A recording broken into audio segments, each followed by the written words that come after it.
Bien, bonjour, donc bienvenue à cette nouvelle session du Café du e-commerce. Nous venons de revenir en table ronde sur le thème du search. Et pour répondre aux différentes questions de ce sujet épineux, une nouvelle fois, les meilleurs experts. J'ai nommé Sylvain Garin.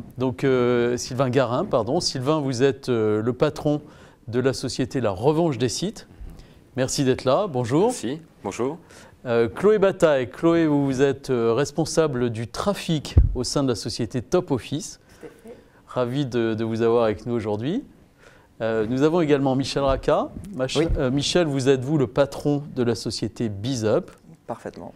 Très bien, donc merci d'être là. Et puis Antoine, vous êtes le directeur pour l'Europe du Sud de la société Searchmetrics. Tout à fait. Bonjour Pascal. Bonjour Antoine, merci d'être avec nous. Alors j'aimerais peut-être commencer par Sylvain.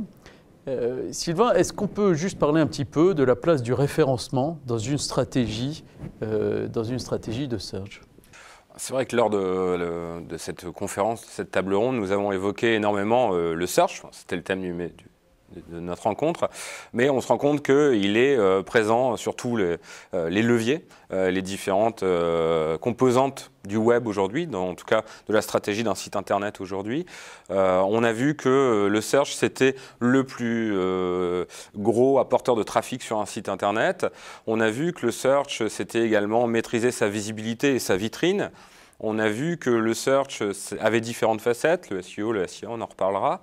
On a vu que le search, en fonction de sa visibilité, avait un potentiel de conversion plus ou moins important. Donc on se rend bien compte que le search utilise tous les leviers du web de A à Z, de l'apport du trafic jusqu'à la conversion. Ça fait de lui, ça fait du moteur de recherche quelque chose d'indispensable à la stratégie d'un e-commerçant aujourd'hui. C'est aussi, et c'est pourquoi, en fait, le référencement est une notion qu'il faut prendre en compte dès la conceptualisation même d'un site e-commerce. C'est-à-dire qu'on pourrait même imaginer que le merchandising du produit soit défini en fonction de l'objectif de référencement et donc de la visibilité hors site. Voilà pour...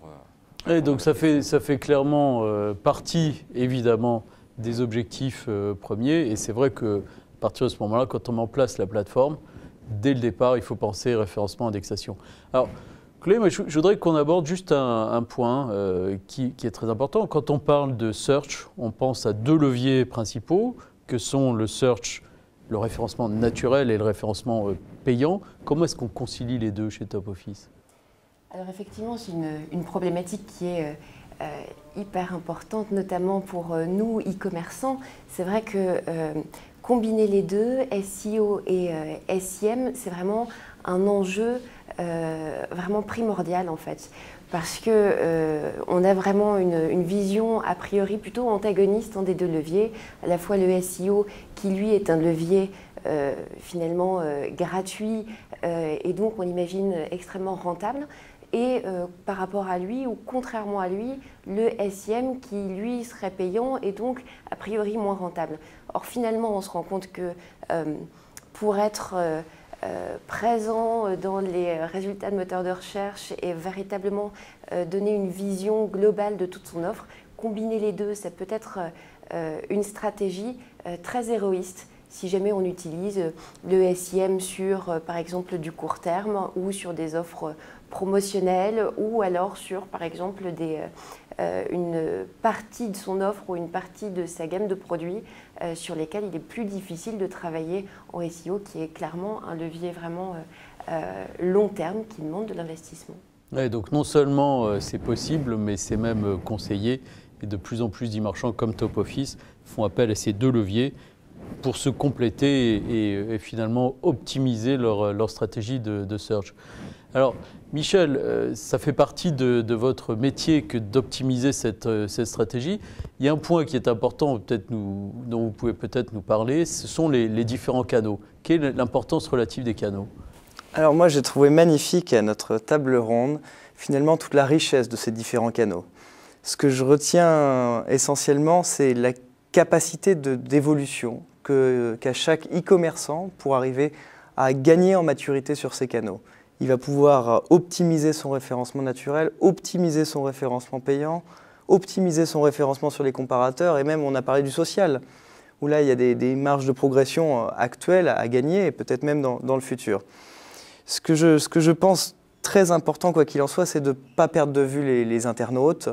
On part de recherches qui sont faites sur Google, et oui, notre marché français centralise le trafic sur un seul moteur de recherche.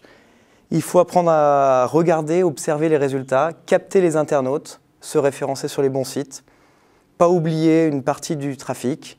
Et je pense que justement dans cette démarche, travailler sur tous les résultats qui peuvent apparaître et travailler sur des sites comme les comparateurs, les places de marché, s'introduisent pleinement dans cette stratégie globale de référencement. D'accord, donc en fait, votre message, c'est qu'il faut véritablement prendre en compte l'ensemble des canaux pour maximiser l'impact de sa stratégie en search. Alors vous avez mentionné, et je me tourne vers vous Antoine, Michel a mentionné Google en position hégémonique, il y en a d'autres, on a parlé de Bing aussi notamment tout à l'heure. Est-ce qu'il faut faire confiance à Google ? Alors, est-ce qu'il faut faire confiance à Google ? Ça, c'est une grande question. Je pense qu'il y a une partie très, très philosophique, il y a un grand parti pris dans la manière dont Google choisit, par sa méthodologie, de décider qu'est-ce qui est pertinent ou pas. Je crois que ce qui est intéressant donc, de ce point de vue-là, c'est d'abord que la façon dont Google fonctionne représente un grand changement. Je dirais, on entre dans une ère quasiment post-consumériste où finalement, c'est plus les experts qui ont raison, mais la somme des choix individuels, des avis individuels a finalement autant de poids, voire plus, et ça peut être un modèle tout à fait suffisant. Ensuite, est-ce que c'est bien, c'est pas bien ? Je dirais chacun a son avis là-dessus. En même temps, il faut être réaliste. Et la réalité, c'est que Google, jusqu'à présent, c'est eux qui ont gagné. C'est par eux que tout le trafic fonctionne. Et moi, je trouve qu'ils ont plutôt justement une vision plutôt positive et mûre de ce que c'est que le marketing. Pour eux, c'est de l'information. Et donc, jouer selon ces règles qui visent à donner une information pertinente par rapport à l'audience qu'on a, par rapport à ses produits, ça me paraît très judicieux. Et aujourd'hui, tous les leviers qui peuvent être exploités pour favoriser et jouer le jeu de Google sont identifiés. Ensuite, où est-ce qu'on met le curseur, ça n'est pas toujours. Et je crois que jouer selon ces règles-là, c'est ce qui est d'y être plus pérenne. On peut effectivement essayer de jouer de tricher, pousser les limites de Google. Le problème, c'est qu'on ne sait pas combien de temps ça durera. Et ça a été, je crois, la grande leçon de Panda, c'est qu'il y a effectivement des sites qui qui sortaient carrément de ce cadre-là de manière assez ouverte. Ils en ont payé le prix de façon très très chère. D'accord, donc d'un côté, on n'a pas tellement le choix, de l'autre, finalement, c'est pas si mal. Et les règles de fonctionnement dont on pouvait déplorer le manque de transparence auparavant se sont ouvertes et ça n'avait plus de mystère pour quiconque.